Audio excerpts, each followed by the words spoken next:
हरे कृष्णा।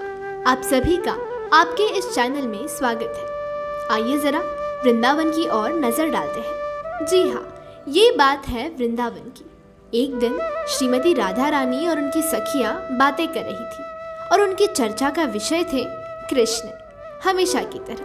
तब गोपियां राधा रानी से पूछती है, हे राधे, तुम ऐसा क्या जादू जानती हो कि श्री कृष्ण तुमसे हमेशा प्रसन्न रहते हैं? तब राधा रानी कहती है, हे गोपियों, अगर आप श्री कृष्ण को प्रसन्न करना चाहती है तो एकादशी व्रत का पालन करो। इससे वे निश्चित रूप से वशीभूत हो जाएंगे, इसमें कोई संशय नहीं। तो इस प्रकार स्वयं श्रीमती राधा रानी ने भी परम भगवान श्री कृष्ण को प्रसन्न करने हेतु एकादशी व्रत की महिमा का वर्णन किया है। तो ऐसी ही परम पावन एकादशी इस बार आ रही है 4 मई शनिवार को।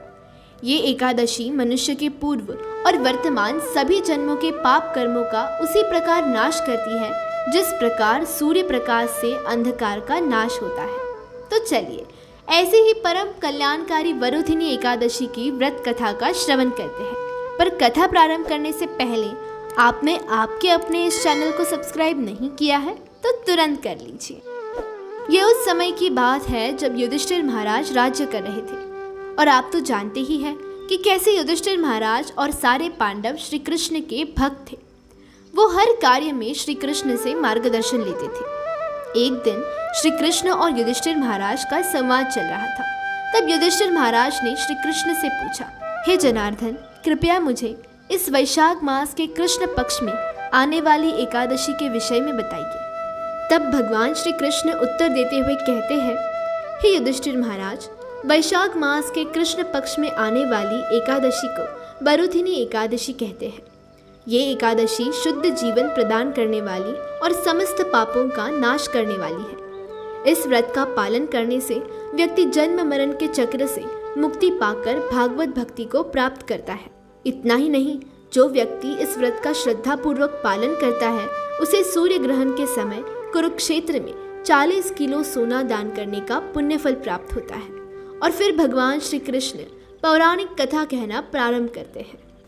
ये कथा है राजा धुंधुमान की। इक्ष्वाकु वंश में जन्मे राजा धुंधुमान अत्यंत तेजस्वी और पराक्रमी राजा थे। वे धार्मिक भी थे, लेकिन एक समय किसी कारणवश उन्हें शिव से श्राप मिला और इसी श्राप के परिणाम स्वरूप वे कुष्ठ रोग से ग्रसित हो गए।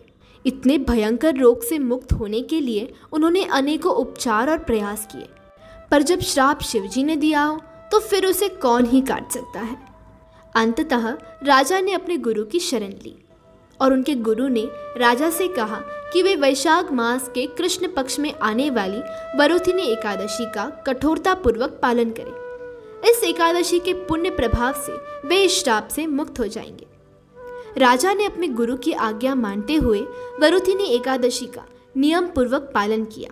संपूर्ण रात्रि भगवान के पवित्र नामों का जप और कीर्तन करते हुए जागरण किया और अगले ही दिन द्वादशी पर योग्य समय पर शास्त्रयुक्त विधि से एकादशी व्रत का पारण भी किया। जैसे ही उन्होंने एकादशी व्रत का समापन किया, वे भगवान शिव के श्राप से मुक्त हो गए और अपने जीवन के अंत में उन्होंने आध्यात्मिक गंतव्यों को प्राप्त किया। तो ये थी वरुधिनी एकादशी की व्रत कथा। अगर आपको ये कथा सुनकर प्रसन्नता मिली हो तो लाइक अवश्य करना और सब्सक्राइब करके हमारा उत्साह भी अवश्य बढ़ाना। हरे कृष्णा।